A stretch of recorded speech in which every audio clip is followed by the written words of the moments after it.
Let's check in with Joseph Lindsley in Ukraine. So much of those events affect everything that's happening today. So much of it. You're absolutely right. Joe. Little fucking Joe Lindsley.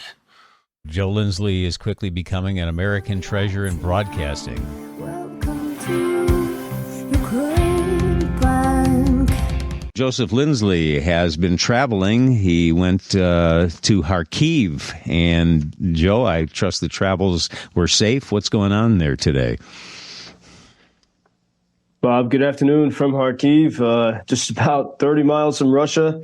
Not long after my train arrived, we had reports that Russian bombers were in the sky near Crimea and over the Russian Federation, but they turned around, so it's calm at the moment, even though we've had several alarms. And, as I think, being here in Kharkiv on February 22nd, 2 years into this full-scale war, I think of how things have changed since that first day, since February 24th, 2022.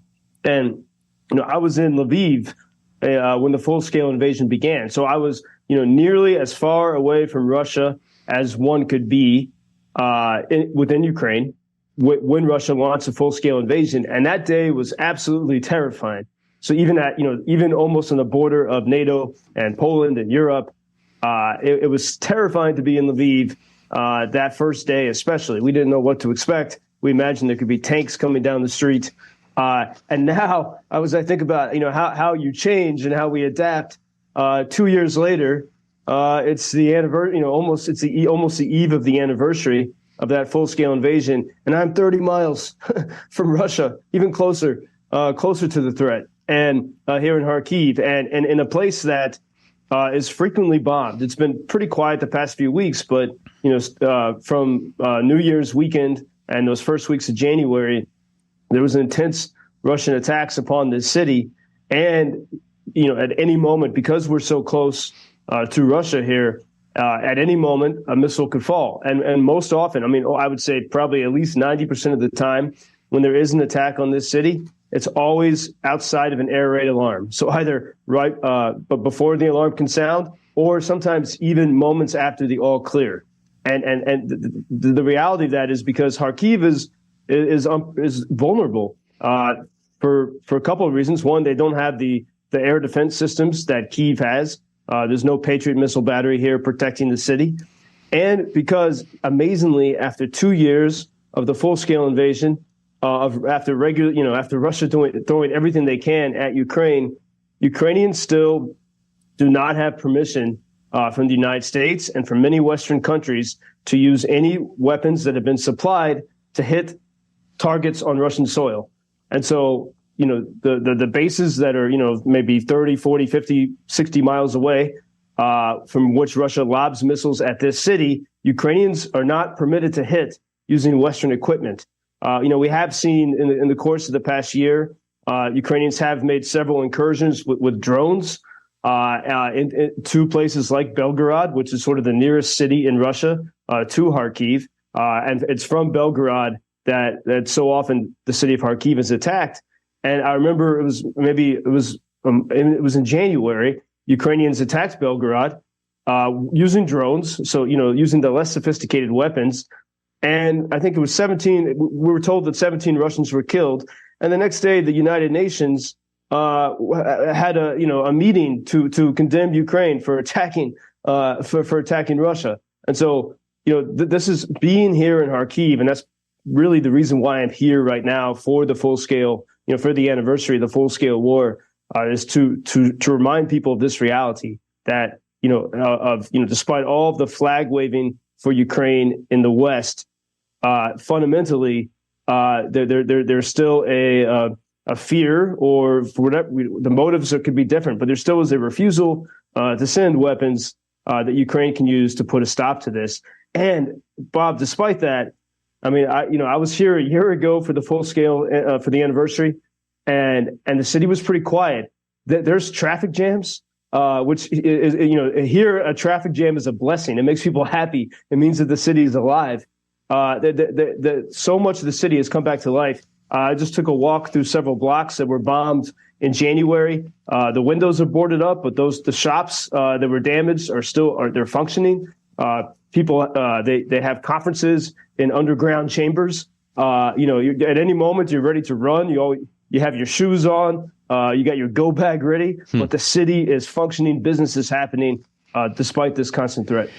This is also some good news. I think President Putin's former speechwriter says discontent toward Putin is on the rise in Russian society. What do you make of that?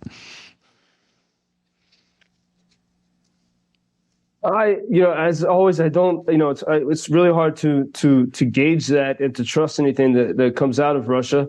The killing, the killing of Navalny, would seem to try. I mean, he was one of the only well-known opposition leaders to Putin, and so that would seem to work towards silencing the Russian people. But I mean, this is the stark reminder that 10 years ago today was the day of the success of Ukraine's Maidan revolution, and so it's where Ukrainians showed that they refuse to be governed by tyranny and by Russia in particular.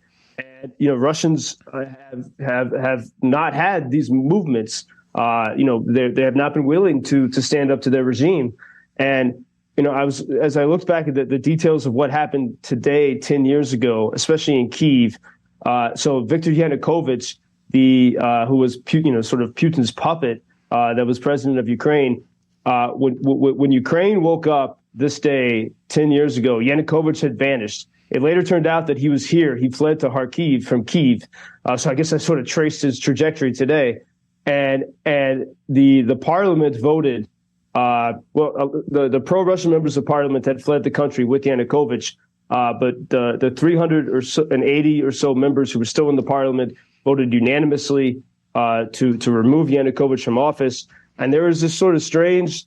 It was a victory, and people knew that they had succeeded. They had kicked out the pro-Putin regime. They had gotten rid of the secret police. But as a result, for several weeks, there was no functioning government in Ukraine. And yet society, there wasn't looting or crime. It was the Maidan, the revolution. They kind of kept things together. But they had this nice moment of, hey, we pulled this off and we did it. And then it was only 3 weeks later that Russia would begin what is now this full-scale war, and they began it by taking the Crimean Peninsula. And it's important to remember when the European officials and politicians here were trying on February 21st to negotiate with Yanukovych, they didn't want too much of a revolution. And Vitaly Klitschko, the former heavyweight champion, who's now mayor of Kyiv, he tried to make a deal with Yanukovych. He shook his hand, and he realized that the people were furious. They said that we will not accept this. So Klitschko today, 10 years ago, he had to go to the public square and apologize to the people. And had he not apologized, there's no way he would be mayor of Kyiv right now. And so we really see that's the power of that Maidan, of the people in the square. And when Yanukovych fled, he was joined, by the way, by his entire cabinet, which included Mykola Zlochevsky, the Minister of Ecology, who was also CEO of that oil firm Burisma. They all fled to Russia. And just a few weeks later, that firm would start paying the son of the Vice President of the United States. And there's a lot. So what happened in these weeks 10 years ago, so much of those events affect everything that's happening today. So much of it. You're absolutely right. Joseph Lindsley in Kharkiv, where bad traffic is good news. Thank you, Joe. We'll talk to you tomorrow. Take care. Until tomorrow. Thanks, Bob. Thank you for introducing Ukraine on your social media pages. That's very important that much more people can get more information about the situation here and how everybody can help Ukraine to stay stronger and to save all the world. Что он сказал? Well, which side are you on? На чьей ты стороне? Come on now. Oh, which side are you on? На чьей ты стороне?